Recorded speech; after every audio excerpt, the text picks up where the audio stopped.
Welcome to Orange Hat Reviews, folks. Hope you're all having a wonderful day. So we are kicking off Thursday singles, the kind of sibling, so to speak, to Mara's ones and twos. And we decided to kick it off big with Big Trouble in Little China.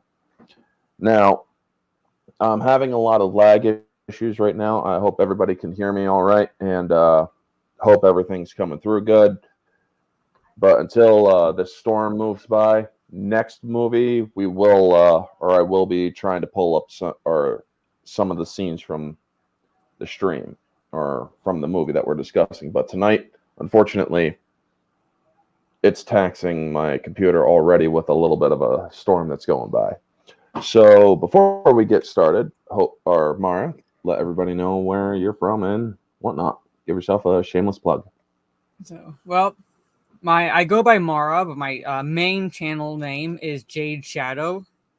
Right down there. I also have a live channel, which is creatively called Jade Shadow Live, which I do solo streams early Friday afternoons, and then followed by a gaming stream on my Kick, which is basically equivalent to Twitch right now. I do still have my Twitch, so I've kept that as a backup where both sites I do gaming streams since I play a variety of games. I'm currently playing the Miles Morales Spider-Man, not Spider-Man, but DLC pretty much so I can get used to the character whenever Spider-Man 2 drops in October.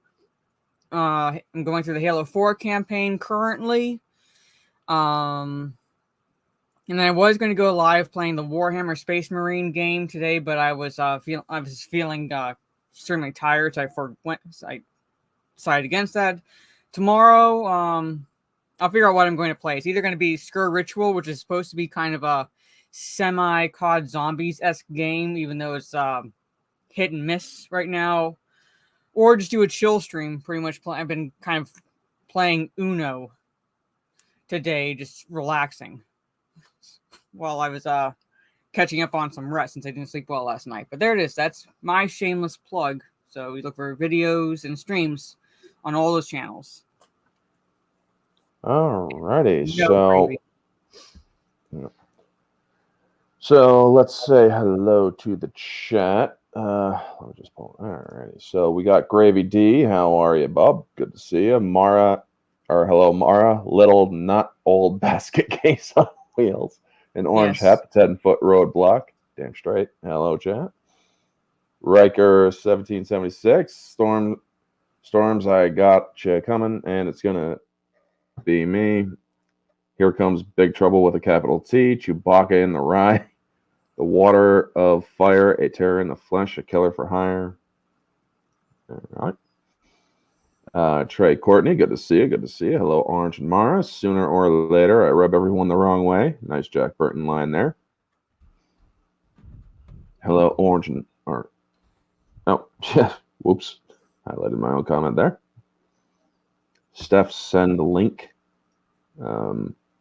It's kind of I guess, joke. I don't know. It's generally whenever I do Talk Nerdy and it's on Steph's channel, my Nerdy Home channel, she's generally late. So. Yep.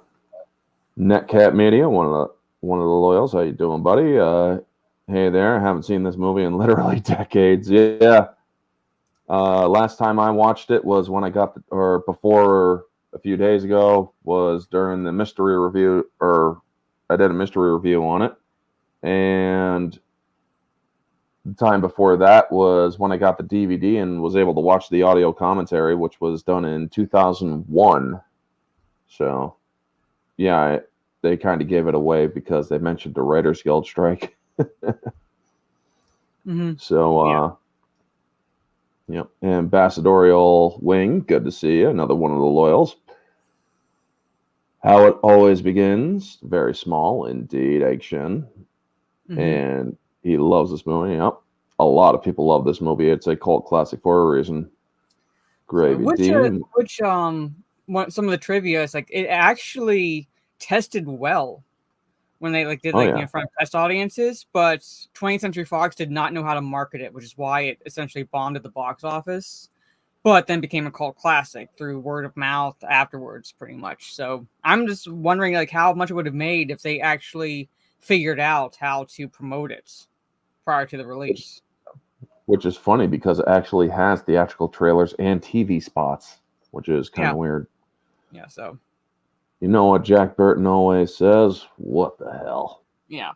No, Gravy, she's playing golf. Hello, Oh Haunt Mary. Vanya, good to see you. You know what? Just because, I say this, Trey and Gravy D typically wake up and choose violence. Now, that does not mean I'm going to, I'm not going to be the cause of that violence, per se, but they always seem to wake up and choose it. Yeah. So they always want to poke the bear. Yep. So, chat has said hello. Oh, we also got Davian Donaldson coming in. How you doing? There it is. Hello, Orange and Jade. Me and my mom loved this film. I originally first thought this was a sequel to 1980s Flash Gordon. That's interesting. And yeah, Trey always chooses violence. All righty. Yep. So, getting on with the stream. The beginning of the movie shows it does something rare back then. Mm-hmm. It shows the studio 20th Century Fox, but as it's showing that, it actually begins the movie with dialogue of the lawyer for Egg Shen, and he's looking for Jack Burton. Egg Shen's like, nope, but then shows him a little bit of crackling magic. I gotta say, actually at the request of the studio, because and we'll kind of get into this as we're discussing the characters, but when John Carpenter envisioned this movie and the characters, he envisioned it more like an inverse, according to the trivia, of like the hero sidekick dynamic, whereas like we would typically think of Kurt Russell as being the hero and Dennis Dunn, like their characters being like, he'd be the sidekick pretty much. But if you look at actually the movie itself, Jack Burton is more like the bumbling sidekick. He's brave, but he's not the hero that we would think of. Whereas Wang Chi is like, he's a very competent fighter. Yeah. But the studio wanted that scene because they had the impression that Jack Burton was the hero, so they kind of wanted that little story build-up of sorts with this character. So, and even when I was watching the commentary for this, even Kurt Russell, he's like, Dennis is actually the lead in this movie. I'm just a sidekick. Yeah. Because like we're going to the scenes, because at one point Jack Burton even knocks himself out. And we will get to that. So we get to, or after showing the lawyer a little bit of magic, this is basically a retelling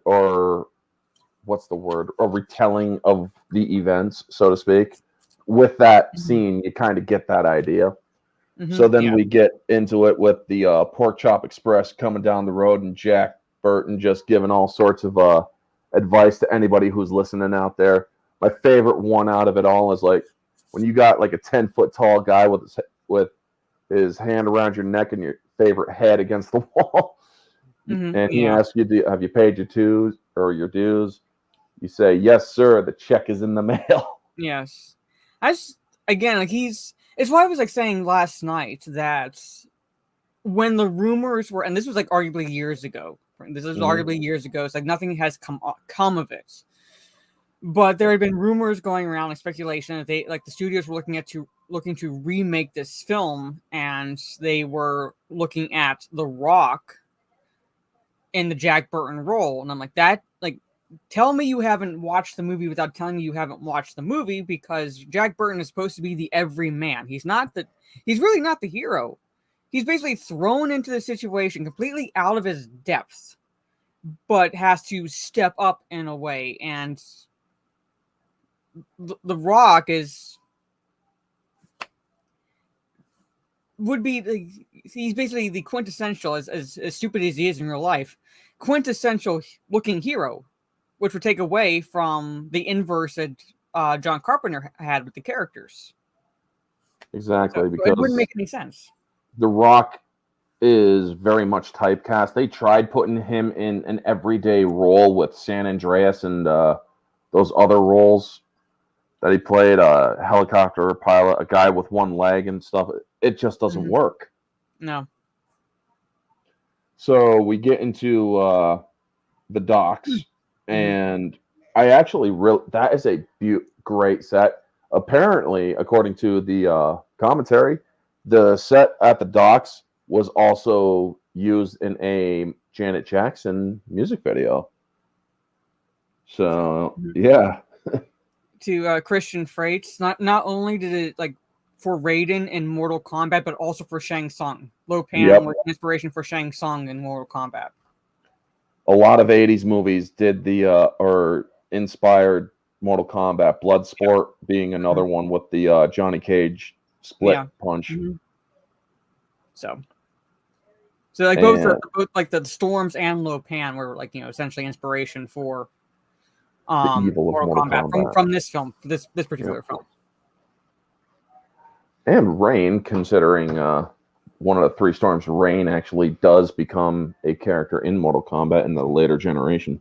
Although I thought Lightning was cooler. I don't know, he just had the ability to control lightning. Although his weapons, again, I'm not trying to make fun of the movie, but I don't know what the weapons are called, but we would always joke that they were like the spinning forks of doom, because that's what they looked like. Right. It's like he's just like he's like spinning. I'm not trying to make fun of the movie, but that's what we would call them whenever he was on screen and he was like just like spinning them in his hands when he first did the storms. And James Pax who plays Thunder or Lightning was he's actually a model, and that's where they found him. It's like he's a model. I could believe that, because like he's actually like of the storms, at least he's like not arguably, just objectively the best looking. So it's like I can see him being a model. Carter Wong is like a freaking mountain of muscle. He trained the Hong Kong police force. Yeah, he's like I'm saying, like when I mentioned in one of our streams prior that like there are actual martial artists in these films, to include the top ones at the time. Yeah, Carter Wong, who plays Thunder. You have James Liu, who plays one of the Shang Tsings. He actually choreographed the fights. Jim Lau is also a coordinator. He's also a martial artist and so forth. Like they're like, it's so like nowadays you have the SJWs would look at this movie thinking it's stereotypical, whereas like no, they actually were martial artists. They just didn't hire these Asian actors and say, okay, you're going to play these martial artists. No, they hired them primarily for believability. And again, like James Liu choreographed the fights. So and the choreography of this movie, funnily enough, an actor in this movie, Jeff Amata, who plays one of the three Lords of Death that kidnap Mao Yin, actually plays or became, after this movie, Carpenter's lead stunt or fight coordinator and stunt coordinator. Even Dennis Dunn, who plays Wang Chi, dabbled of sorts in martial arts, and he also, I think, did a Asian opera or something like that. So it came to him almost naturally, like when they were like teaching him the moves for the movie. So like there was still even believability with Dennis Dunn because of that. And he wasn't a martial artist before this movie, folks. They actually had to teach him. No, but he did a little bit, but like not enough for like you to say like, oh, he's a martial artist, like he's an expert. No, like he knew, like he had the muscle memory. So when they did teach him, like he was able to quickly pick it up. So yeah. So then we see that they're doing a nice little game. I think it's Pai Gao or something like that, where they're playing in the rain, and you see, or the next day, where you see these two guys pushing in a cage into or somewhere. The guy that's actually pushing the cage is John Carpenter. So he actually had a cameo in the film, and which is nice. And then we see that Jack Burton basically hustled everybody out of their money, and He ends up getting $1,148, which Wang actually calls him out on. He's like, I have about $1,000 here. 1,148, Jack. Yeah. So, because he wants to settle with them now, and he's like, nothing or double. My knife cuts this bottle. Okay, Yes. but not that bottle. This bottle. I think And like even in that shorts, like that, just the exchange, yeah, like you could like just get a sense of like they've known each other for a long time. Like there was no like there was enough there that like all right, I'm gonna call you on your bluff. I'm gonna call you. I'm gonna call you on your bluff, but like not like any animosity or anything. More like it's like all right, put your money where your mouth is, sort of like a friendship dynamic. because he even says he's like, I thought that what we were here, racial differences aside, were a couple of friends, man. Yeah. Mm-hmm. And well, we do learn that Wang has calling him Wang just seems so wrong nowadays. That's why I say his full name of Wang Chi. I just Yeah, say Wang. Yeah, there you go. Wang Chi basically has a reason that he needs the money. Mm-hmm. So he cuts the bottle, just catches the bottle, and it's like it's all in the reflexes. That is such a Jack Burton line nowadays. Yeah, I love how like that's also become like again when foreshadowing was a thing, when setup was a thing, like how it pays off later in the film. So it's not just like a cool line here; it actually pays off in a way. Yeah, at the film, which is so great too. Yeah. So we learn that he's like, you owe me, or he's like, I don't have that kind of money. I'm just a poor old Chinese boy. I didn't hear that, Wang. I know. It's like it's like I didn't hear that, Wayne. Like you were the one who said double or nothing. Yep. Nothing like nothing or double. You One were the one. or 1,148 times two. Yeah, and I remember when I saw it the first time when I was a kid, and I kind of did the math You did there. the math. I was like, that I could use that. Like that's a nice chunk of change right there. Yep, 22.96. Yeah, so just shy of $2,300 pretty much, Yep. which is like nothing for. I'm not sure what it would be like now with inflation, but even then, back in like 1986, like even when I was a kid watching this, I was like I could have used that. Yeah. So he's like, I need to go, or where are you going? To the airport over my dead body, if need be. Yeah.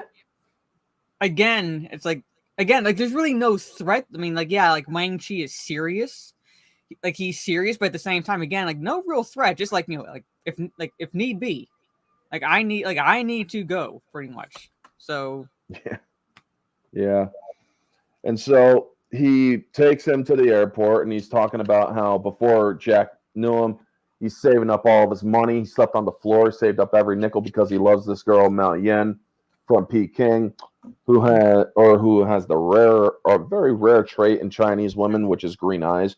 You don't see many of them, folks, even by today's standard. Ambassadorial wing. I am that type of person that because I know this movie inside and out, I will correct that quote there. The answer to you ever plugged someone before was, of course not. Yeah. First time you ever plugged somebody? Of course not. Of course not. Yeah. Yeah, Ambassador, you got two people here who will correct those. I'm actually going to look it up. What percentage of rarity is, or how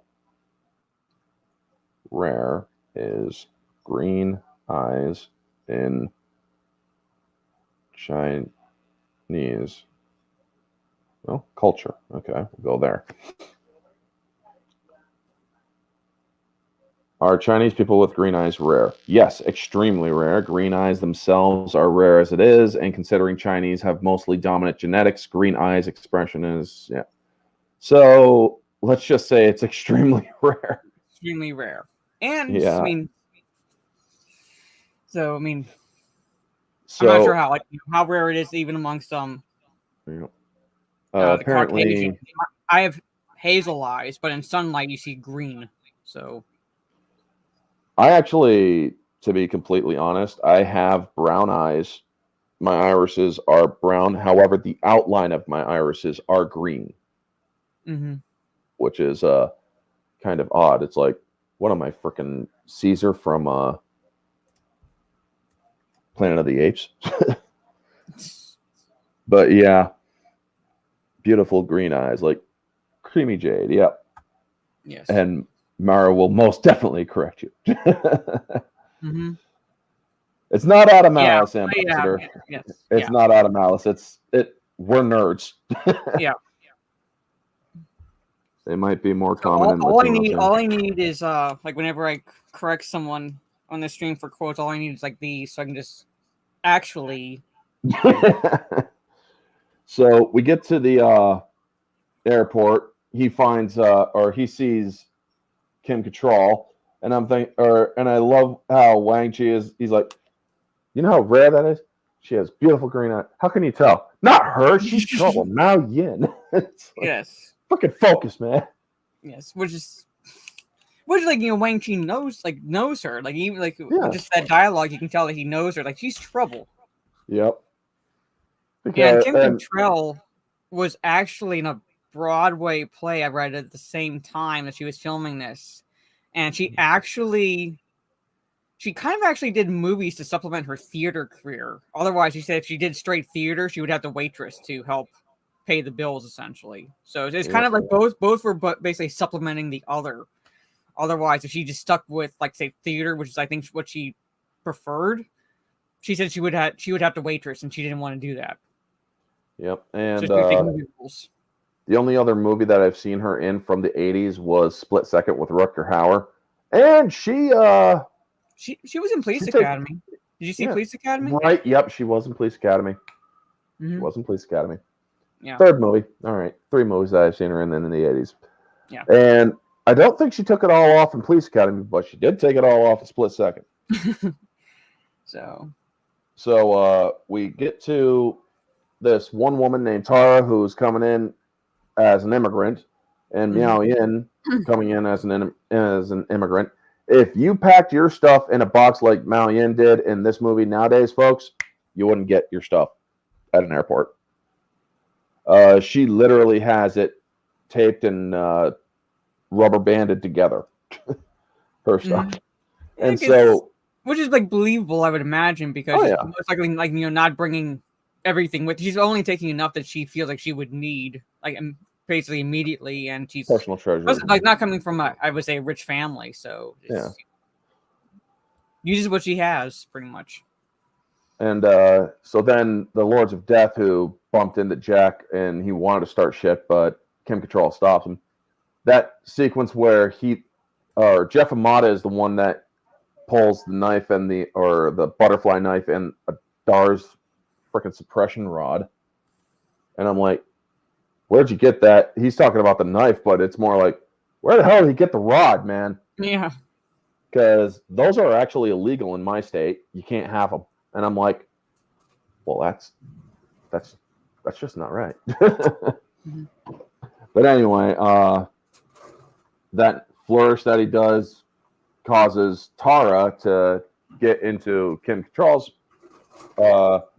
custody, so to speak. So they grab Mao Yin instead.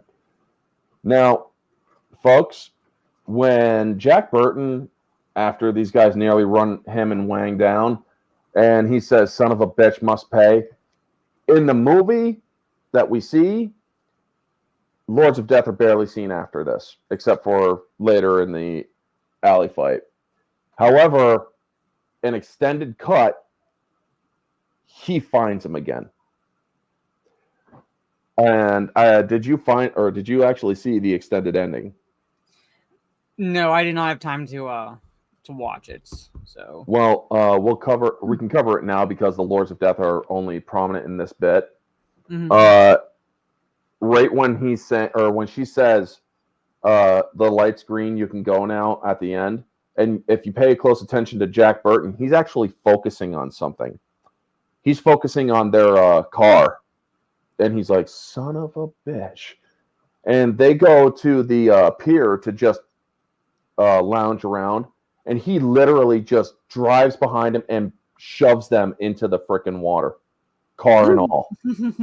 And I'm like, dude, straight up fucking murder. And everybody else is Wang's looking at him, smiling his ass off. Everybody else is like, what the hell was this all about? Oh, I need to see that. I need to... It's actually on YouTube. It's actually on YouTube. And there's also an extended ending where, I'll cover that bit when we get to the ending because that's more there. So we get to China or Chinatown, where you see Egg Shen doing his little tour bus thing, and he freaks out because the Pork Chop Express is heading right for him.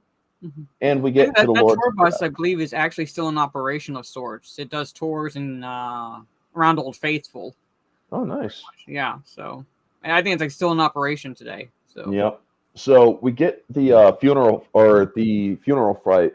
Now, when Jack is driving through the alley, you go from location to an on stage or to a stage set.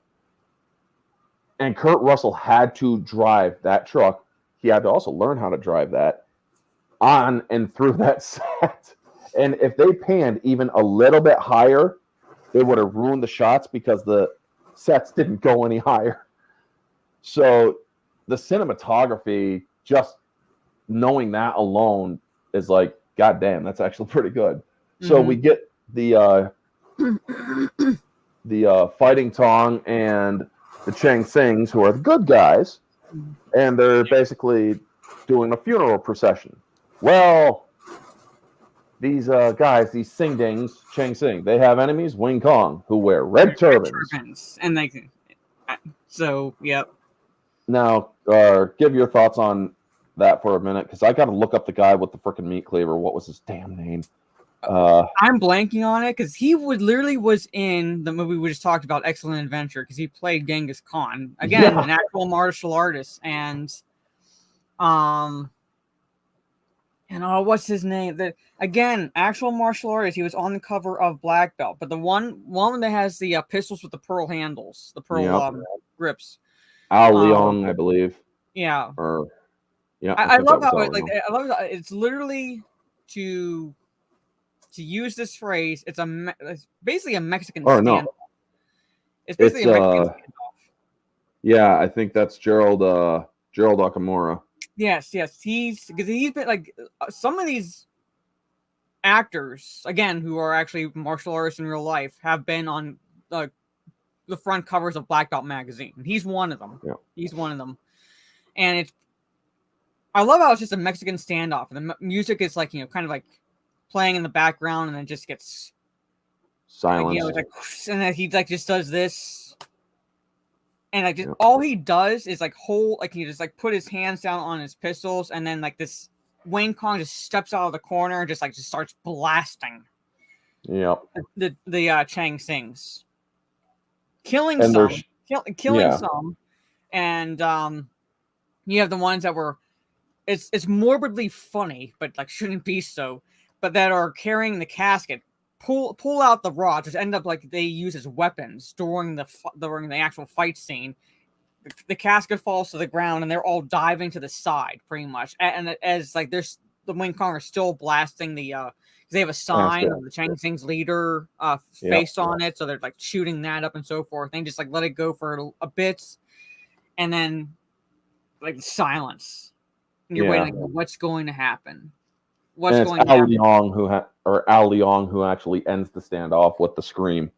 He is also, folks, he is the number one 80s bad guy, or number one 80s Asian bad guy, or 80s henchman in movies like freaking Lethal Weapon, Bill and Ted's Excellent Adventures, Big Trouble in Little China. Now, another thing about this scene sparked a lot of outrage from politicians.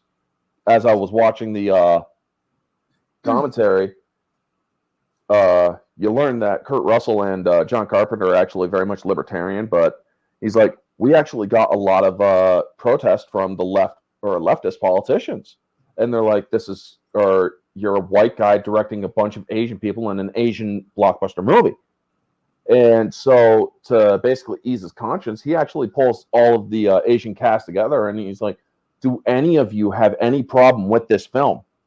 And all of them are basically said the same thing. Nope, we have no problem here. Yeah, again, it's typically the left. Typically the left. As if like, as if they always use the word agency. They always like to drop the word agency, but then they take that agency away from those they are claiming to speak for, because like you're kind of saying that they don't have the intelligent, they're not intelligent enough to say or know even if like that they should be offended or something. Like maybe if they were actually offended, you'd think they would say something. Yeah. If they had a genuine problem with it, they would say so. And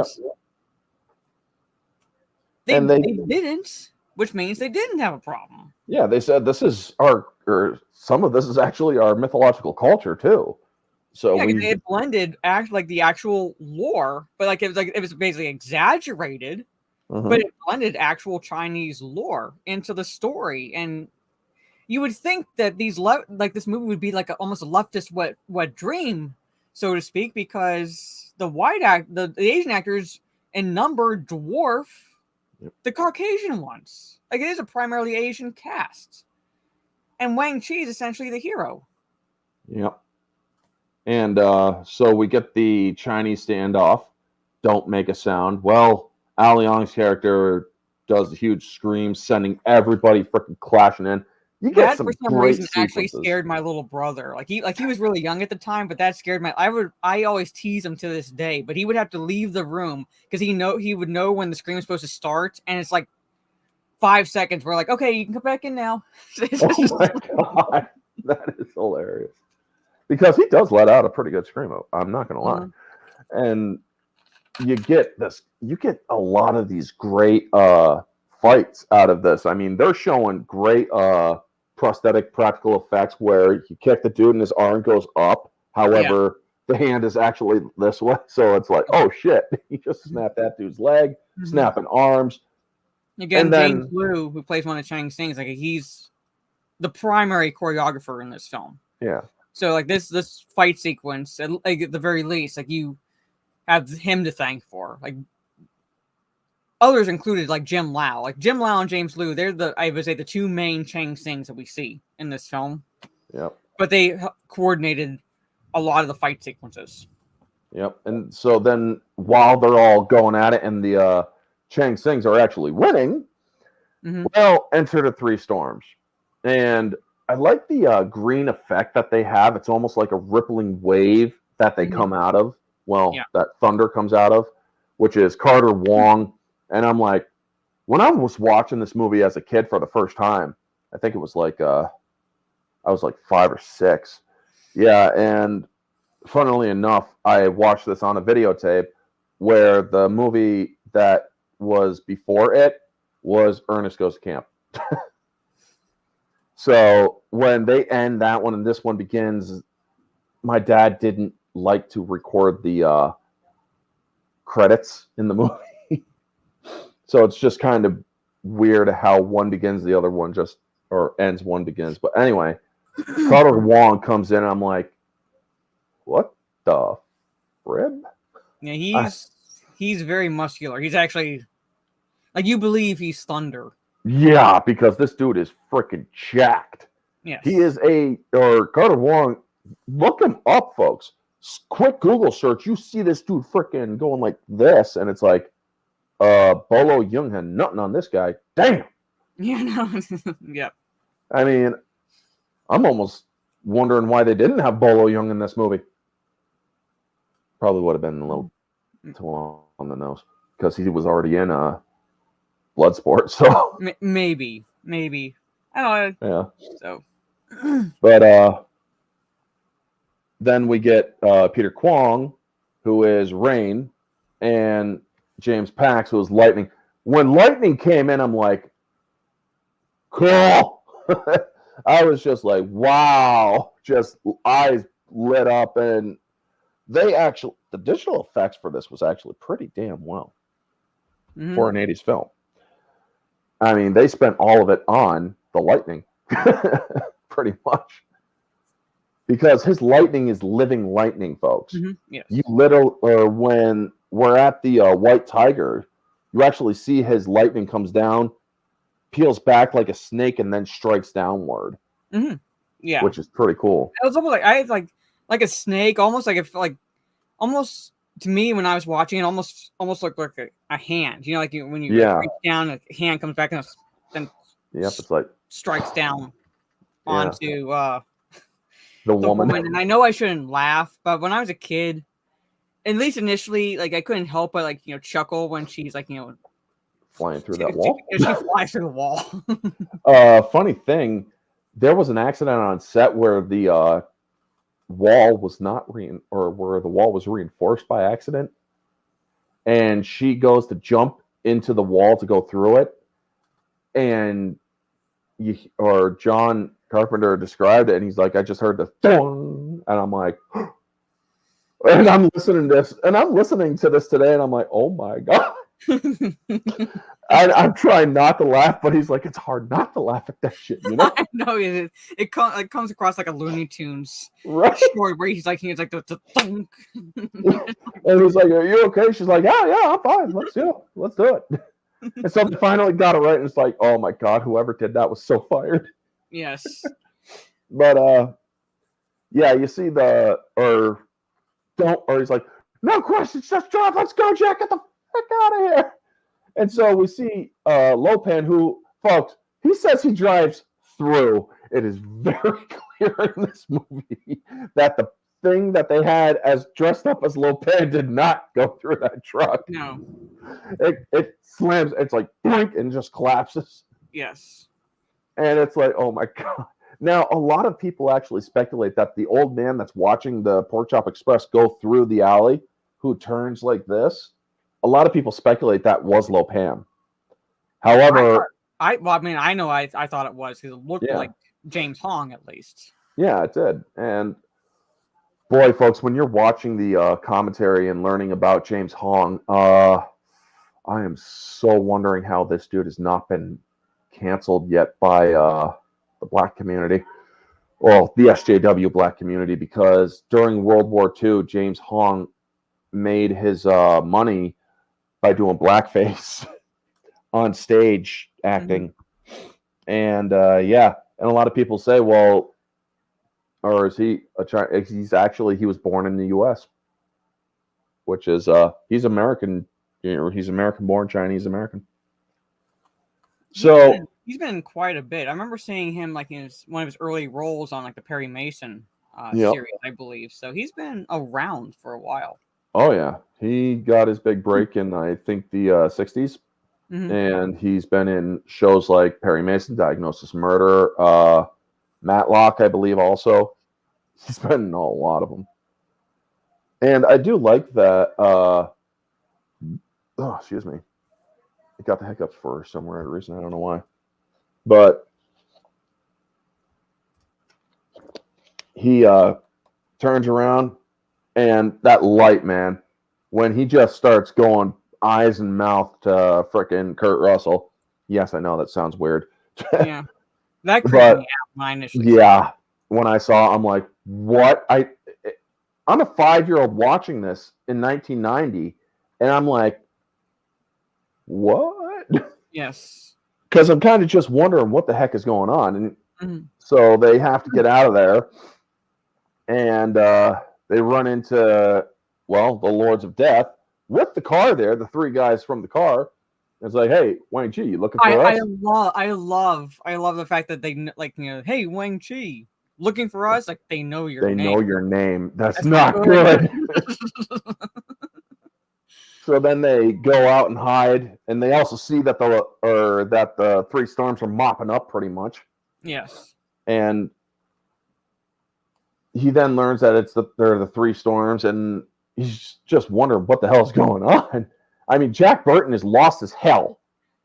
I know, that's what I'm saying. Like, it would not work with any like macho-esque type of like The Rock or anything, because just that alone. Yep. Like, again, he's thrown into a situation. He has to abandon his truck. There's no way he can go back for it, because he's like, he stops and says my truck at one point before. Yeah, he's like, my truck, forget it. Let's get out of here. So he's now lost his truck. He's encountering three guys that are decimating.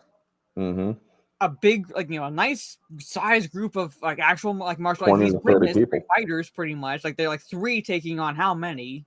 Like 20 to He's been- 30. yeah, he's been blinded by like these like some type of magic. Like Yep. these and all because he took his friend to go pick up his Wow. fiance at the airport. Yeah. And so they finally get to Uncle Chu's restaurant, and he's calling in his insurance claim because his truck got stolen. Mhm. And then in comes Donnie Lee, who plays Eddie and was the maitre d'. And he's like, so that was your abandoned truck, abandoned like hell. And he explains what went on, what the whole thing was going on. Apparently, Lem Lee, who was a vocal opposition to Lo Pan's dealings, he was getting too vocal. So Lo Pan had him assassinated, and that was his funeral. And anybody who showed up was to join Lem Lee in the hell of being cut to pieces. The hell of being what? And this is again exaggerated, but still kind of like Chinese lore, where it's like different hells. Yeah, they have a lot of hells. I mean, it's like hell, like hell of being what? He's like Chinese have a lot of hells. And Gracie Law has shown up in this scene too, because it's like, yeah, I know I'm always sticking my nose where it shouldn't belong, but she gives background. She's like, I have it on good authority that the woman they took her, or the woman you were with, was taken to the White Tiger for a quick sale. And well, we get that nice little screen wipe, which I was watching on the DVD. I was watching the commentary. Now, the DVD commentary is slightly different from the digital commentary. It's supposed to be the same, but it's different, because I could have sworn the reason why they did that wipe instead of just cut to the White Tiger was a tribute to Star Wars, because that is what our Star Wars was known for, doing a screen wipe to a new scene or to a new event of a scene.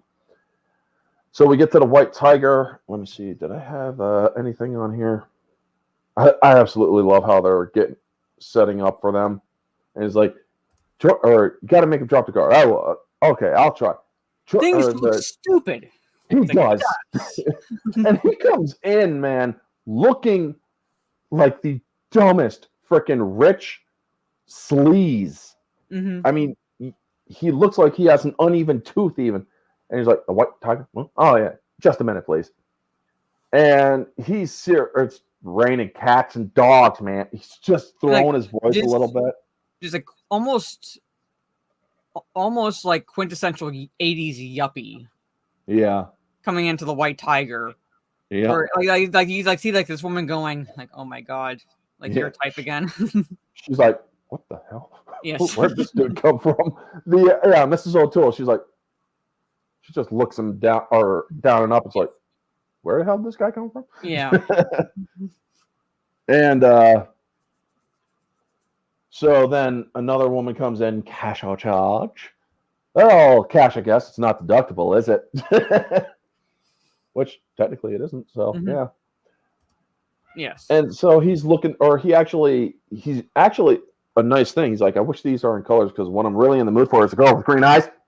Quickly says it because he's gauging her response, because he actually is looking over in her direction to make sure that to see if she reacts, which she does. Yes. So we learn that this woman also has secret passages, which is kind of neat.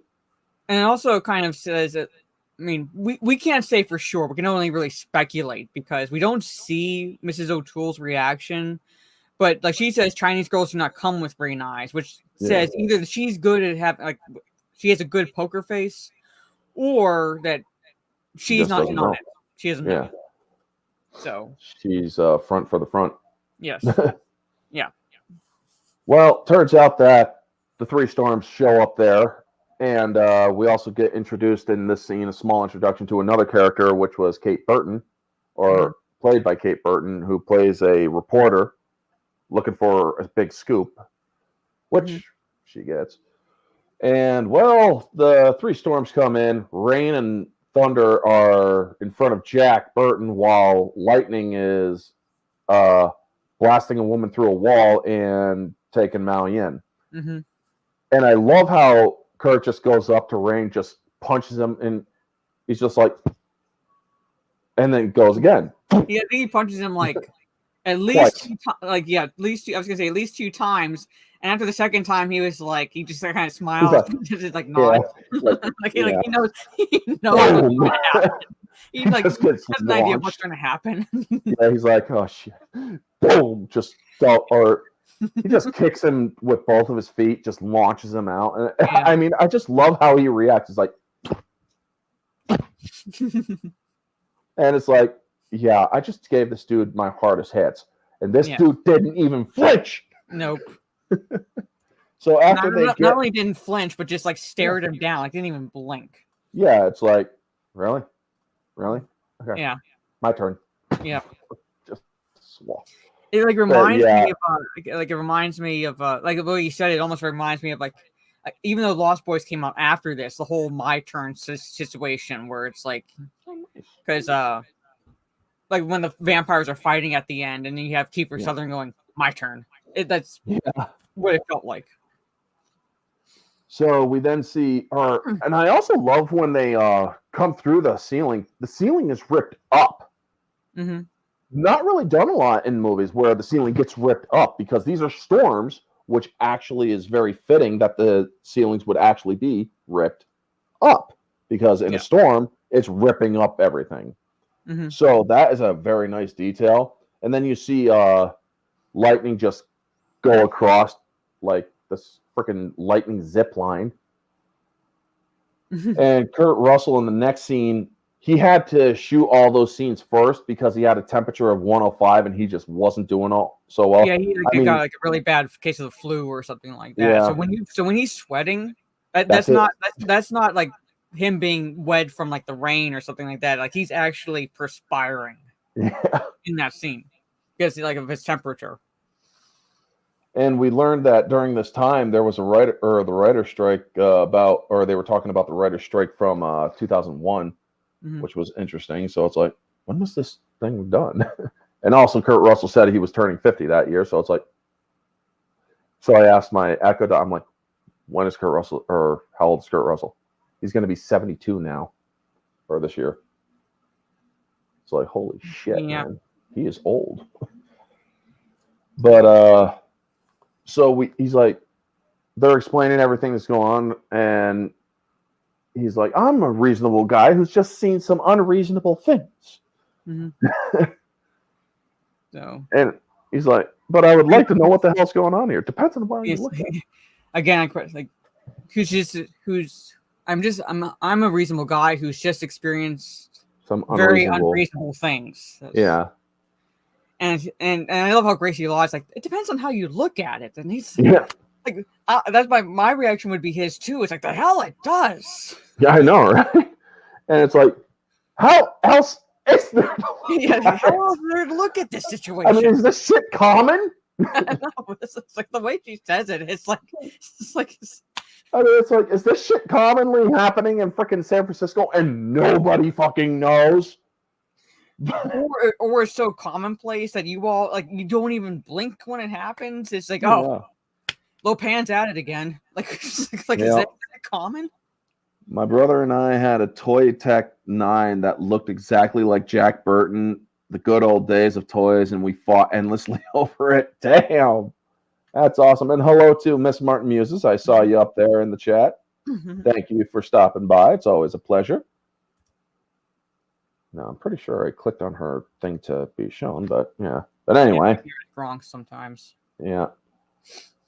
So, I mean, look at current San Francisco.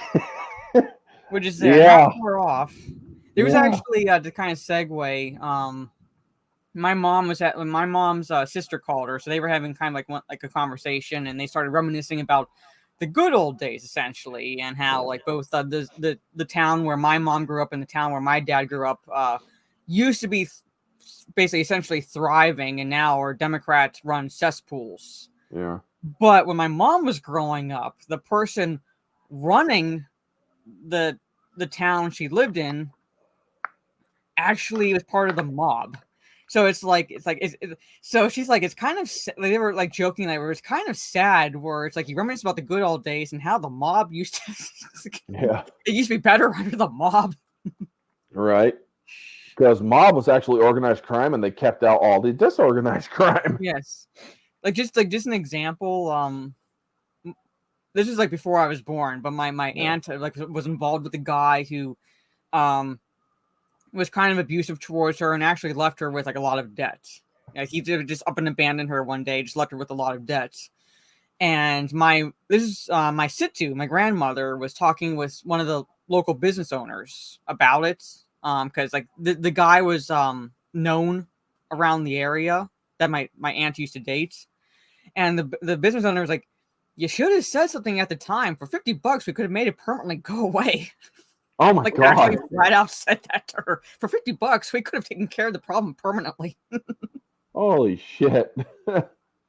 New York City was better under the mob. Don't say the whole state, dude. Yeah. Because I live in New York State. I live in the Adirondacks, where it's richly conservative up here. Let's just say that.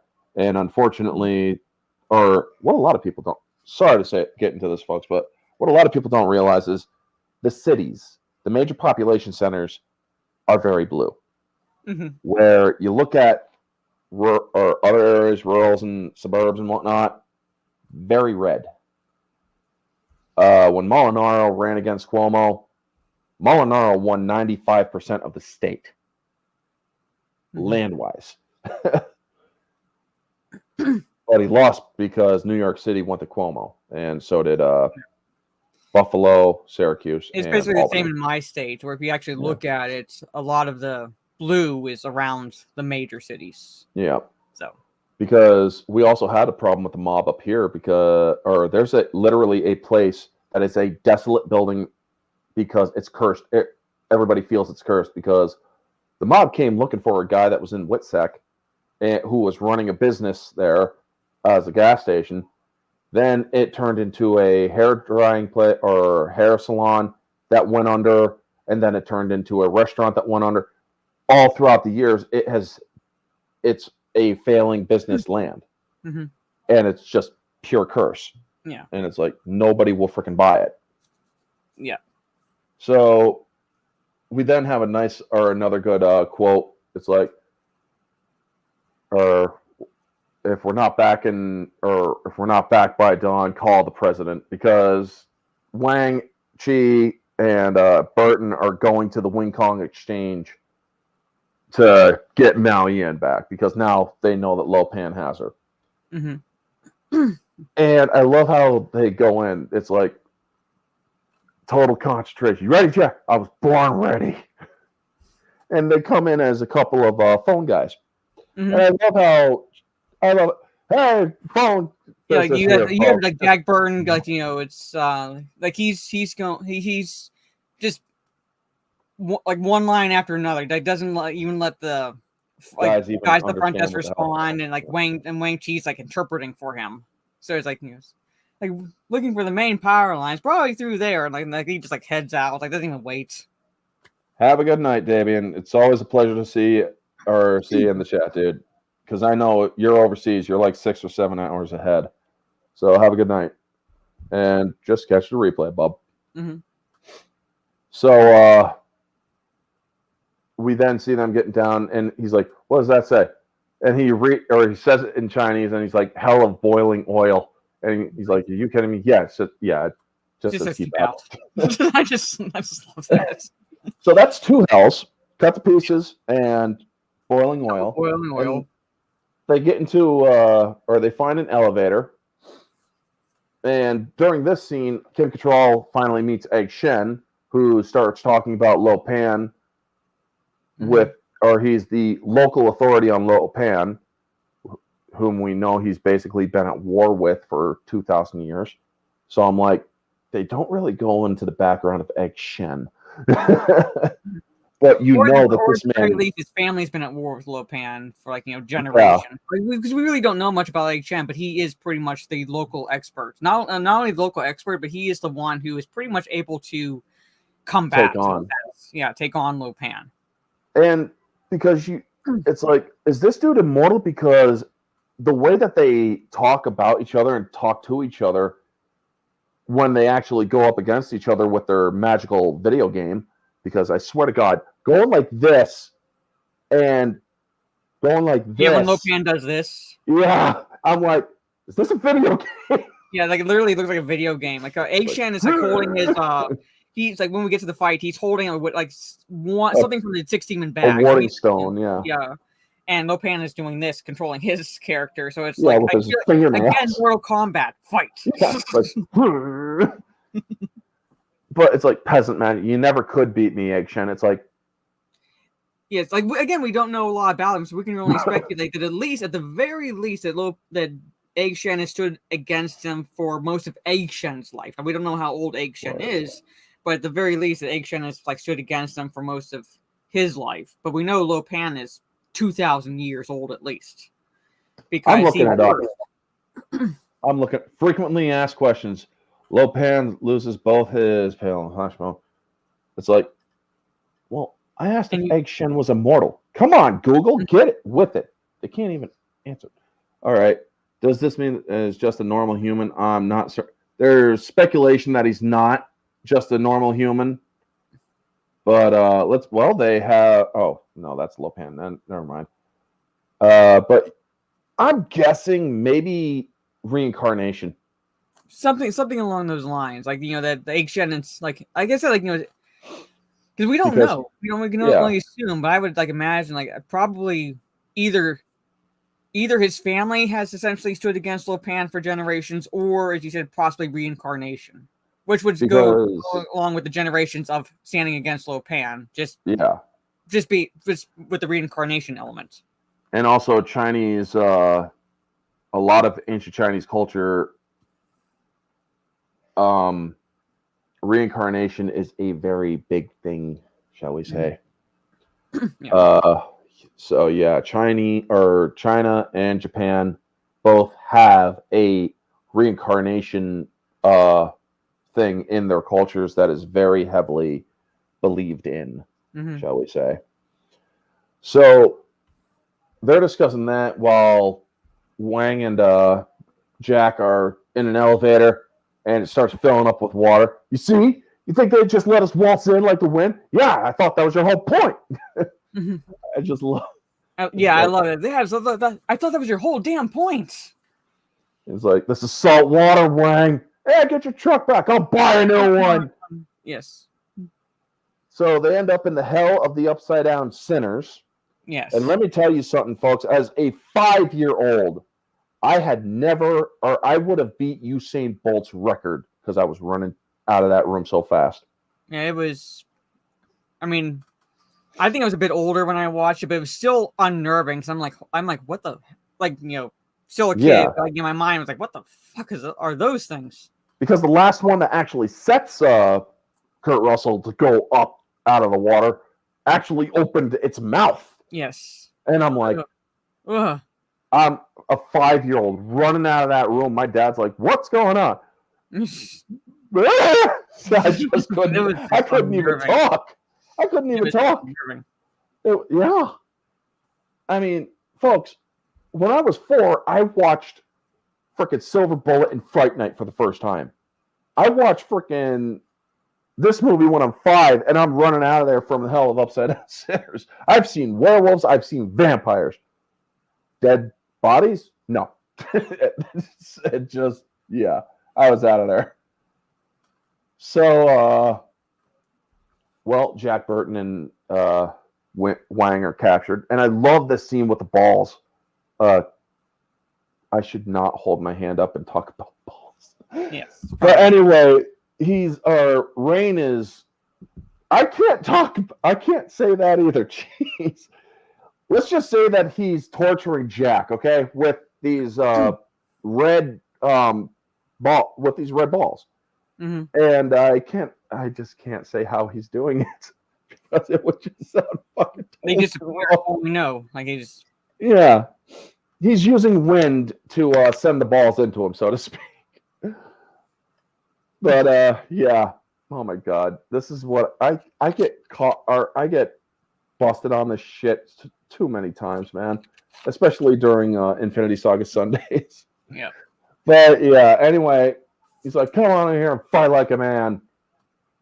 He's holding it up, just blows it back into his thing or into his stomach, and it's like, are these balls like made of lead or something? Because if it's just a like a tennis ball or something, wouldn't really hurt much. Well, it depends on how Fast it's going, fast yeah. it's going, and it's going into his gut, so at least it's going to make him double over, which is what it Yeah. does.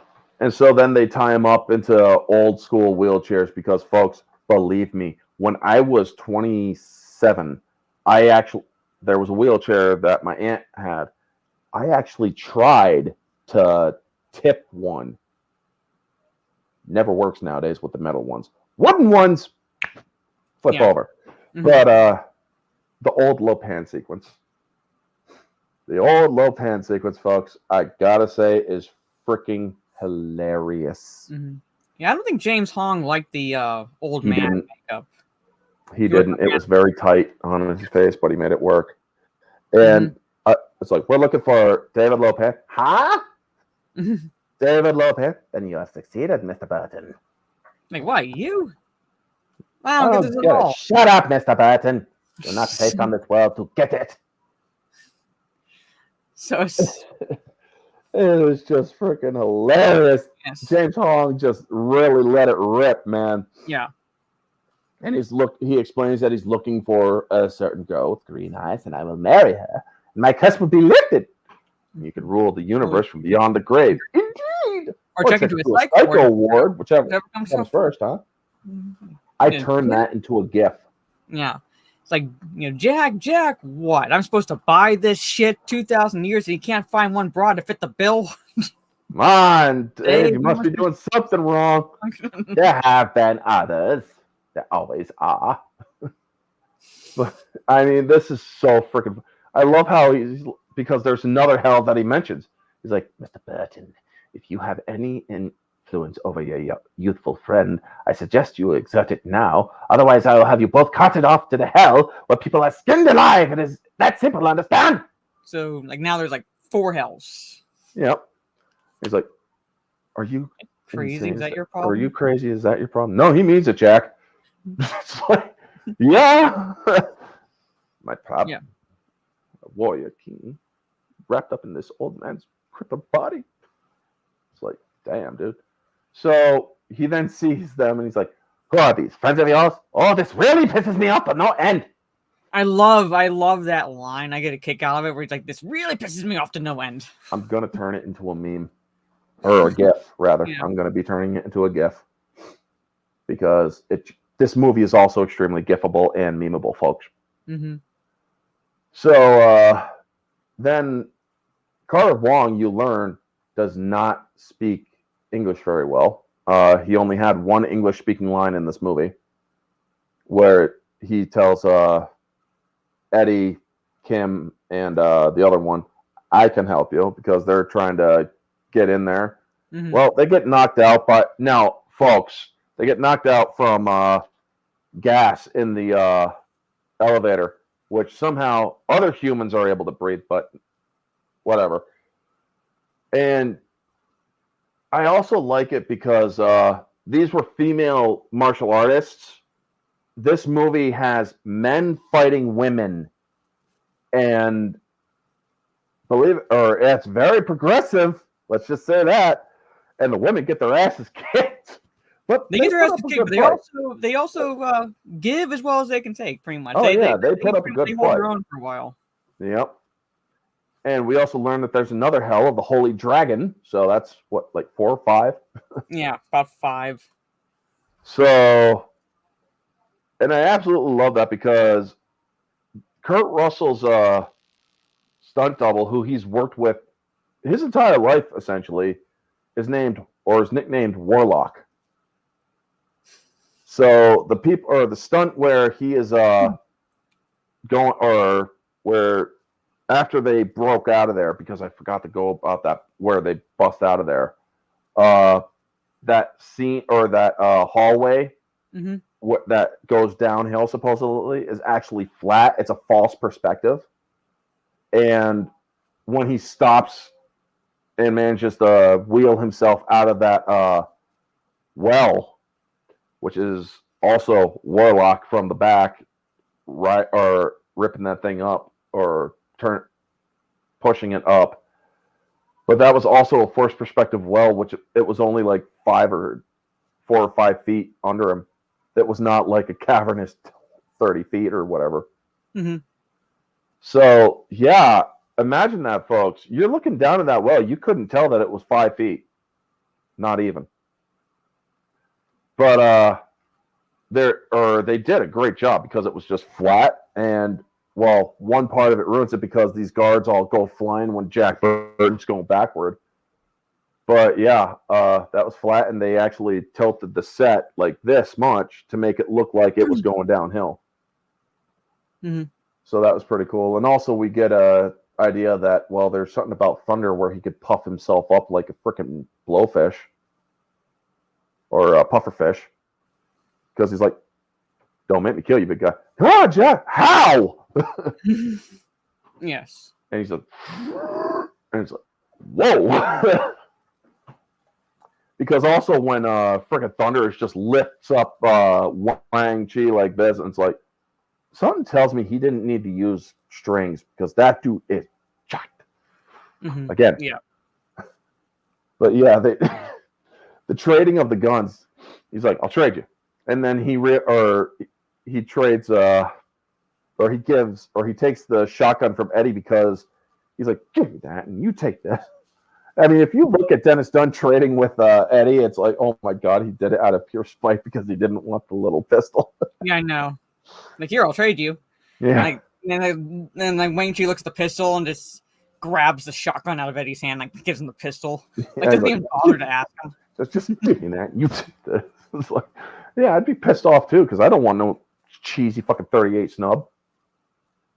But yeah, they bust out the women from there. Why was Kim Cattrall not dressed up, but tied up like BDSM? Is because she was so freaking firebrandish? I think so, because like that's what Kate Burton's what's her name, Margot. Yeah, Margot. She's like, it's like she's a wildcat. Like she's like drops that, so like must have been because like she at least had some fire to her, so they had to tie her up. Jesus, gravy. Oh yeah, you guys go ahead, clip it. Yeah. I remember this the impression I got that once she woke up, she was at least feisty, so they had to subdue her somehow. Yeah. So we get to the escape, and let's see here. Men versus the monster ape. Oh my God, that ape thing. When they all get out of there, but Gracie, Kim Cattrall's character, gets grabbed, just reaches in, just grabs her. That is the stuff of nightmares when you are a 5-year-old. It's like, when you see his face for the first time. Yeah. And I'm thinking to myself, no, I'm out of there. This was a movie that I ran out of the room a few times with. Let's just say that, folks. But yeah, what were your thoughts on that one? That freaking ape thing? When you're little, it sticks with you because, like I said, it's one of those where it's like you were expecting something to be horrific, but not that horrific. Like it's like mouth isn't even closed; it just stays open. Yeah. So they finally escape thanks to Egg Shen and Uncle Chu and them, and the Cheng Sings come in. And he's like, "Any of you speak savvy, or anyone here savvy English or something like that?" He's like, "Hey man, who is this guy? Who is this guy?" Right. One of my favorite lines is in this scene because when Jack Burton asks do you have any guns? And Egg Shen goes, "Well, not against Lo Pan, but here's one for you. make you feel better, like Dirty Harry. Like, I mean, that is like a. I believe that is originally a studio, because John Carpenter wanted Kurt Russell. Like John Carpenter wanted Kurt Russell, but originally his studio was wanting either Jack Nicholson or Clint Eastwood. Yeah. And Jack Burton role, which neither one could do. So, like, thankfully, John Carpenter was able to get his way and hire Kurt Russell. Yep. But you think about it, like, the whole Dirty Harry line, and the fact that could have been Clint. Yeah, it could have been Clint Eastwood. Could have simply been Clint Eastwood as well, and also that Snake Plissken is actually inspired by Clint Eastwood. So yeah. So we then learn that Egg Shen is actually quite rich, owns the whole block. He's like, rich, this place is a dump. Hey, maybe to westernized, but the stuff in these jars is priceless. And that firehouse was used in Ghostbusters. So like that was the firehouse from Ghostbusters? No shit. That was the firehouse from Ghostbusters. Holy crap. That is awesome. It was used in Ghostbusters. Yeah. Holy crap. The more you know, folks, the more you know. So Lopan they're going back into Lopan's domain, and we see the burning blade and the bog of dead trees, the underground, and that monster that came out of the wall sent me running out the third and final time. Yeah. And I'm like, you will come out no more. What will come out no more? Come on. Oh, jeez. And he's like, oh, jeez. Because he's not getting any answers. No. I absolutely love it. And so we then get into Lopan's domain, and it's a emergency ration storehouse, and it's just a bunch of fish and rats. And one dude bites the head off the fish, and he's like, here, later. Later. Like, I'm good. Later. Yeah. And, oh my God, the ugly guardian with the eyes. Oh, like what freaked me out the most was the eye and the mouth. Like I was fine with everything. Like I mean, not fine, but like I could stomach everything else about that creature. But when it opened its mouth and it was just an eye, I was like, okay, I'm done. I'm out. What it sees, Lopan knows. And he's saying that he's going to marry both women because they survived the burning blade and tamed Savage Heart and whatnot. They passed the test to basically make sure that they're ripe for prophecy and whatnot. And he's going to sacrifice Gracie Law and then, like, basically live.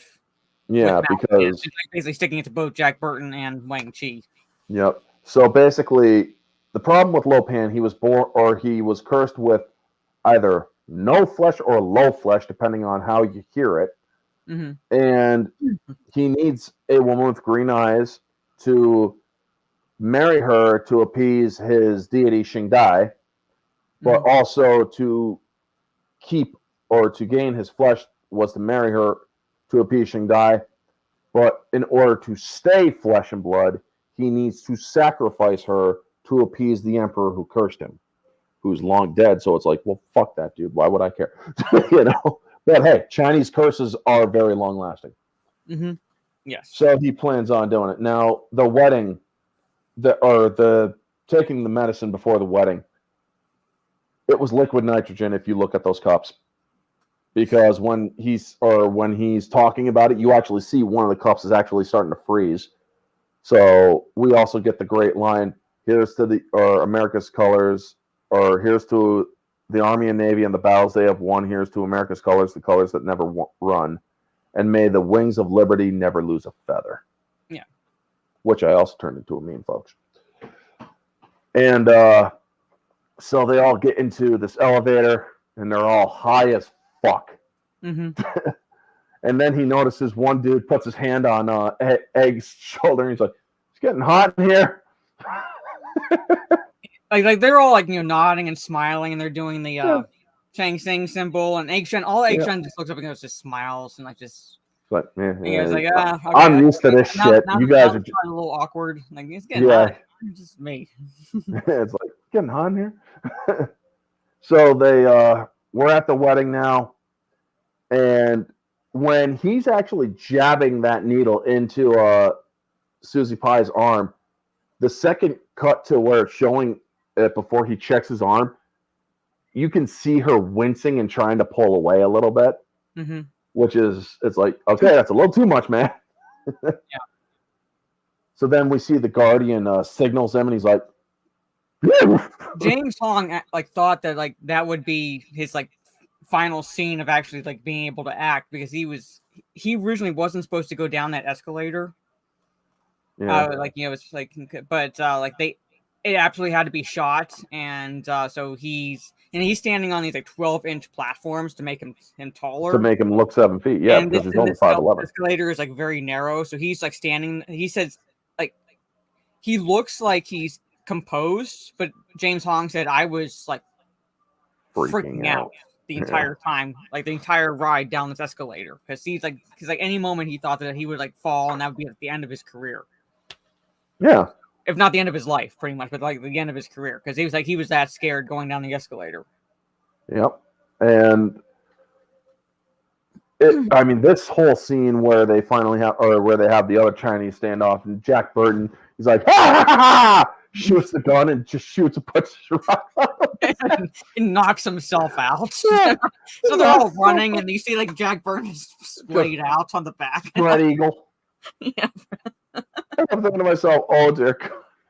And then he finally wakes up and he's about to blow up or shoot Lo Pan, except the Carter Wong comes in, rips the gun, shatters it, and I'm like, damn. Dude has some mad freaking strength, but obviously that gun was plastic and sprayed with liquid nitrogen to freeze it, and then painted over the nitrogen. So yeah, we also get the fight between Rain and Wang. Rain versus Wang. But anyway, that was a nice battle there, because he didn't use wires; he used trampolines, folks, which is great because it actually does give you a lot of lift. And we also, Rain gets done in by Wang. And I also love that shot where he runs or in that circular arch. He actually runs up one side, all around down the other. Yeah. I mean, there's so much we could talk to about this, but we're almost getting to hour 30. And so he's going to get his knife. Now, remember, folks, or earlier we didn't cover this, but there was a scene where he's getting his, or they're about to fight a bunch of more Wing Kong, and while Wang Chi is going to town on these guys, he's trying to go down to get his knife, and he accidentally throws it. And so he goes to get it, and then he jumps out. Ha! Everybody's already done. Yeah. And Wang's like, time to go. And Jack's like, oh. Again, it's like, why, if you think about it, Jack Burton's more like the sidekick. Yeah, he is the sidekick. And it's just so freaking great, because he literally whips the knife right out of his hand. So he actually puts it in there a little bit differently so that it could be easier access. So when this guard is coming up with the sword, he just slides it through the boot and stabs the dude, and then gets stuck because that guy is so heavy. Yeah. Because it cuts back to him while everything else is going on around him. He's like, ah, shit. he's pinned, essentially. He literally has to force the guy to the side. Yeah. So get like basically dislodge his knife. Yep. And then you see James Hong or Lo Pan getting super excited that he's finally getting more blood and shit. And he sends, or we get the video game, or the Magic video game, which is a standoff. And then we see Lightning come down to face Egg Shen, and Egg Shen has a fan that is reflective that sends lightning right back at him. It's like, I love the look on Pax's face. He's like, what? He's like, yes. What? Just happened. Egg Shen became prepared. Yeah. He's like, oh. Ha ha! I mean, it's like, I didn't expect that. No. So they're all fleeing out of there now that one of them, or he's finally becoming mortal. And Rain is dead. Lightning got knocked out and Well, no, like Lightning kind of stunned. he was stunned, but he left because Yeah, he Eggman called leaves. him a coward. Yep. Um, And Thunder is going with Lopan. yeah, he's with because Lightning collapses it behind them so that they can't be followed. Yeah. However, Wang goes to follow him. Yes. And Jack Burton takes the elevator up with Kim Cattrall and gets the big old kiss in the lips. Folks, Jack Burton saves the universe because this is Rule the Universe from Beyond the Grave. He saves the universe with lipstick on. Yeah. And I love this. It's like people are dying left and right. And, well, you know what Jack Burton says in a time like this? Who? Jack Burton. Me. I know. I love it. Like, Thunder, like, who? Yeah, it's like such a hurt ego right there. And then Wang Chi just comes flipping around. Jack Burton says, "What the That's hell?" another GIF that like should be made because like we go whenever you like type in who on like the like GIF, you typically get the one from Guardians of the Galaxy. Yeah. But Thunder's another good one where it's like who? I'll do it. I'm gonna do it tonight.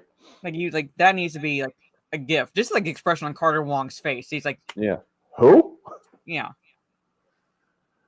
But so they go to try to fight Thunder, and Wang actually gets a good kick on him, which sends him going after Wang. So Jack pulls his knife, expecting to go into that fight, but it gets away from him. So he sees Lo Pan, who is now flesh and mortal, no longer in the white makeup, and holding Mao Yin. And I love that. He throws a knife, misses, and they both look at him like, really? Even Susie, even Mao Yin's like, they both like turn slowly, like, you just tried that? Like really?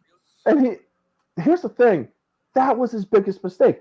He could have lived if he had just kept on holding her. It's like, now what are you going to do? You try going for that knife, I'll kill you right now. No, he has to push her away, grab the knife. It's a good knife. Goodbye, Mr. Burton. And catch, throw right back. And I got to say, folks, that was wicked. Again, kind of like the foreshadowing. Remember when he caught the bottle early on in the movie? Like, he has very quick reflexes, so he's able to catch that knife and whip it back. Whip it right back. But also because it's also the magic juice that he took too. Let's like a little bit of that, but like combined with the reflexes that's already been that he already has, at the beginning of the movie. Again, like when movies actually had setup and payoff. Yeah. Oh, okay. Like it's believable because we've seen him do it before. Now, just with a little bit of more magic juice to give him a little boost, he's able to do it. Yep. And sorry, I've been neglecting to chat. It's just that we've been into this, so it's oh my god, we're pretty much like Kurt Russell and John Carpenter in the audio commentary because they both freaking say this is what happens because they went off on some wicked tangents. So it's like me and Mara are basically just really into this. So I'm sorry if I neglected the chat, folks. Yeah. But he sends he freaking creates an earthquake when he falls over dead, and you can actually see like the 12-inch platforms he's still on. Yeah. And which sends the terracotta thing bang. I love it. Domino, right? They just watch these like terracotta statues just like shatter at Domino Rally all around. And then it's like, and then he looks over and sees a Kim Cattrall. It's all under reflexes. And then they hear the shouting like, "Oh my god, Wang!" Like, you see like the look on like Jack Burton's face, like Wang, like he realizes like he's still like Wang is still dealing with Thunder. And Thunder is just, I love how he's flipping all around and Thunder's chasing him like, yeah, and he just busts that. Doing backflips like to get away from him, and like you see like all these things flying. Yeah, it's like he's just tossing all this shit around. But also, I love the first part of it where he sees the statue. He just busts the statue out of sheer just spite. He's like, I just love that. And then he sees, or then they get back out there and he sees that Lo Pan's dead, and well, he can't live without Lo Pan, so He just puffs himself up, folks. Jesus. Mm-hmm. I don't think he's gonna stop. And when he blows up, it's off screen, but you see what comes out. It almost looks like dead lettuce. It's like, was he a vegetarian? Yeah, that's what. That's what it looks like a little bit. And like, even before he blows up, like how This dude did is you like see? Like you this see a big of shot a of like, how big face. he is, like his face. Like it's just Yeah, like freakish. and freaking air just or gas just blasting out of his nose. Ah! It's like, what the fuck? Like, and then it's like the Latin, and they face semi-face lightning, but Lightning at this point has had enough. He is just.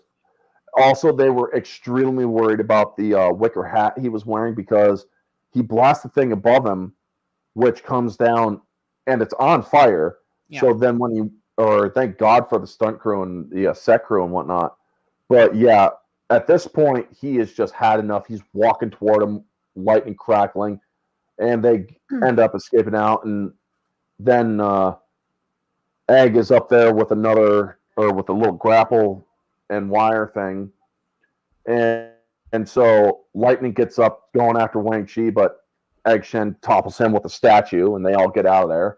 And they find his truck. There's my truck. My truck! It's like, okay. Now, the squib that almost blinded Kurt Russell. The squib when Kurt Russell hit, or there's a junction box where it sends sparks flying right next to his face. That was not intentional. Mm-hmm. And they actually got real quiet when they cut, and it's like, okay, who did it? Because Kurt Russell was kind of very much pissed off about that. So they start the truck. He's like, they took the keys. Well, don't you have a spare? Yeah, I do, but it's a shows. Yeah. Like, so what was that? 6.9 on the Richter scale. I love that line. I mean, it is so. And then they get it out. Now, when they finally get out of there, they murder the Lords of Death, which I discussed earlier. I mean, he sees them and he just straight up goes after him and just plows them right into the freaking drink. But we get to the end and they're all celebrating and whatnot. Egg Shen's about to leave. Oh, China's in here, Jack. Wherever I go, she's with me. Mm-hmm. And Wang gives Jack nothing or triple, which is $3,444. So it's like, yeah, I'm a rich man now. I could probably sell my truck, hit the road. You want it? Go. She's like, I couldn't live with that on my conscience. Now, the girl from basketball, we're like summing this up, pretty much. Yep. So Burton's ready to say goodbye, and Margot's like, "Geez, aren't you even gonna kiss her goodbye?" Nope. It's like, nope. So, and the best line, 444, 1986 to 2023. What we got? Would be converted amount would be $9,587.55. So nearly $10,000. Almost $10,000. Not bad at all. Nope. So we get to the greatest line ever. We really shook the pillars of heaven, didn't we, Wang? No horse shit, Jack. No horse shit. And let's get back to that thing because the extended ending shows him out going by his truck, and he notices a slimy residue on some of the things in the back of his truck, which we all know what it is. And also, Egg Shen is out there and tells him, deal with the faults of others as gently as you would deal with your own. And then he walks off into an alley. So then we cut to Jack talking on the Pork Chop Express, and we see the monster at the end. And it was John Carpenter's song, or he was actually singing Big Trouble in Little China. Which is nice. I actually saw the video for that, so the music video for that. So it is actually John Carpenter. Yep. So it's like when the thunder's crashing and the rain's falling like sheets of lead. Thunder crashing, lightning rolling, and rain coming down, and sheets thick as lead. And then when the or lightning's Pillars. crashing, thunder's Yeah. rolling. I reverse it too, Yeah. but like, you know. And then he's like, and the pillars of heaven are shaking. Well, you know, Jack Burton, you just look that storm right in the eye, and you say, "Give it your best shot. I can take it." And that's when the monster comes up, and it's like that thing was kicked in nuts by Kim Cattrall, and it's still going. Yeah. But yeah, it's an end and an open ending basically. But this movie is not. It couldn't have a sequel. Yeah. It was just No. what the fuck would you do as a sequel? You just saved the universe, you know? Yeah. So I don't know. Like it works. It works as a standalone movie. Even with the open ending, Yeah. it still works. So how would you rate it out of 10? Objectively, Yeah. I would give it an 8 out of 10. Yeah. Objectively, I would give it like an 8 out of 10. Same. But subjectively, because I love the hell out of this movie, it's like 11 out of I say 10. like, yeah, pretty much. It's so quotable, it's so fun. Yep. Like you could tell that you could tell this was, even though this was a studio movie, because like John, I think it was like the last studio movie that like John Carpenter was involved with. He got so fed up dealing with the studio. That's why like he like the next two were more independent films. That's like that there was passion behind it. There was like passion behind it. Like there was no phone in performances or anything like that. Because like Kurt Russell was even worried because when he was initially like approached by John Carpenter like to be cast in this movie, that because he had like a kind of a string of like box office failures. Like he wasn't exactly box office poison, but he wasn't really a success either. And John Carpenter was like, don't worry about that. I want you, pretty much. Because the studio basically is like, we want these, and he's like, no, I don't give a fuck about what they want. I want Kurt Russell. Yeah.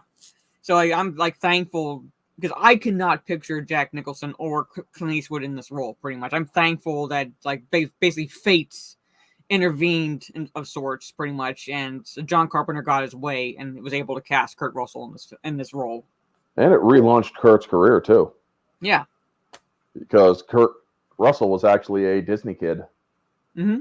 Computer who wore tennis shoes and a few others that I've seen with my aunt. Mm-hmm. But so, folks, we are past time, but anyway, a little over is not too bad.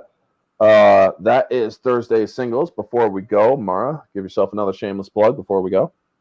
So, hello, I go by Mara Jade, but my channel is Jade Shadow, and my main channel is Jade Shadow. I've gotten back to making videos. I might have to go a little bit on a brief hiatus again, but I do try to put videos out as much as possible. My last one is about Rings of Power, and that's always the gift that keeps on giving, apparently, at this point. So go check that out. Get my opinion on this, basically the stupidity surrounding that show, and the fact that they're pretty much admitting now what we've all known for a long time, and how this show is pretty much goal is to warp people's visions, like warp Tolkien's people's vision of Tolkien and his works and so forth.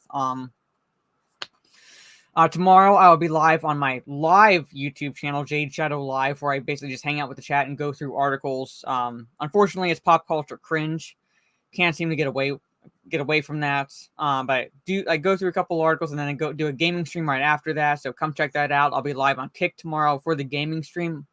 My Kick is Jade Shadow. Most likely be a chill stream. So I'll either be playing as chill as I can, Skur Ritual, which is kind of like a semi-esque substitute for Call of Duty Zombies, or even Uno, pretty much. It's like a chill for a couple hours, pretty much, so I can have Friday evening to relax. Saturday, Talk Nerdy to Us will be on my channel that I do with my nerdy home. I am going to try to see Sound of Freedom Saturday afternoon, so I should be able to talk about that at least a little bit Saturday evening at 9 p.m. Eastern, along with other topics to discuss that we, again, nerdy topics. So if you like nerdy topics, come hang out then. And so follow me on Twitch, Kick, and all that for more gaming streams, and then YouTube for videos and live streams that I do every Wednesday. And next Wednesday will be a new stream that we're going to do that is like the good, the good, the fun, and the weird, pretty much. Where we talk about good things that happen, fun things that happen, and even weird shit that happened. So not going into the uber weird necessarily, but like Florida Man-esque stories, paranormal-esque stories, just weird stuff. So, to get away from the cringe that has permeated the entertainment industry. So that is me in a nutshell. So there it is. This is what we got going on next week, folks. Or we're going to make this a bi-weekly, so every other week for now. But this month we're doing it next week, if that's okay with you, Mara. Next week.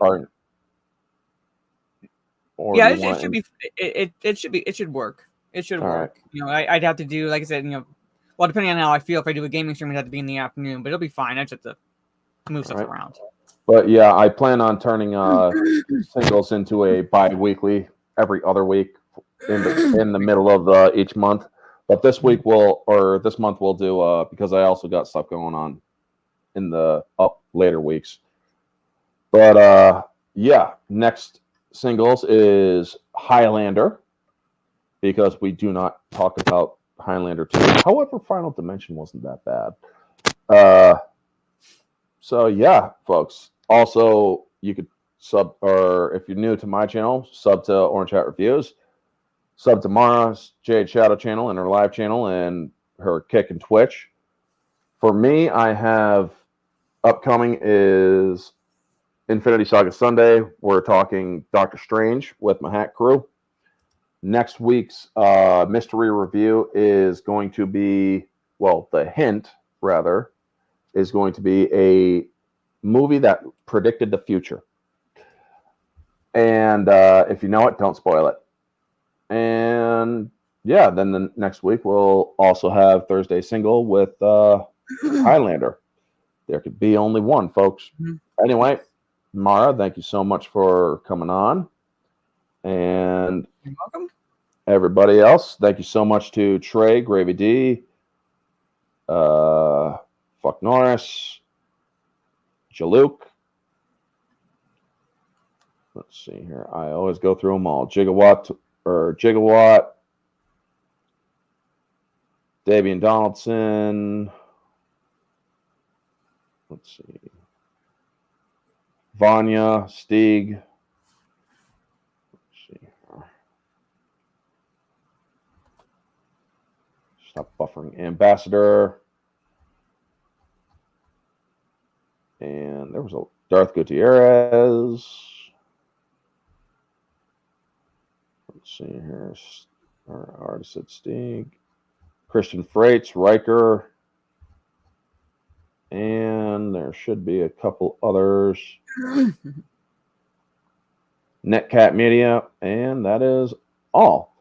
Anyway, thank you all for showing up. Have a wonderful night, folks. And we'll see you next week with the next singles. I got to get out of here. I'm pretty sure Mara does too. Anyway, have a wonderful night, folks. Stay humble.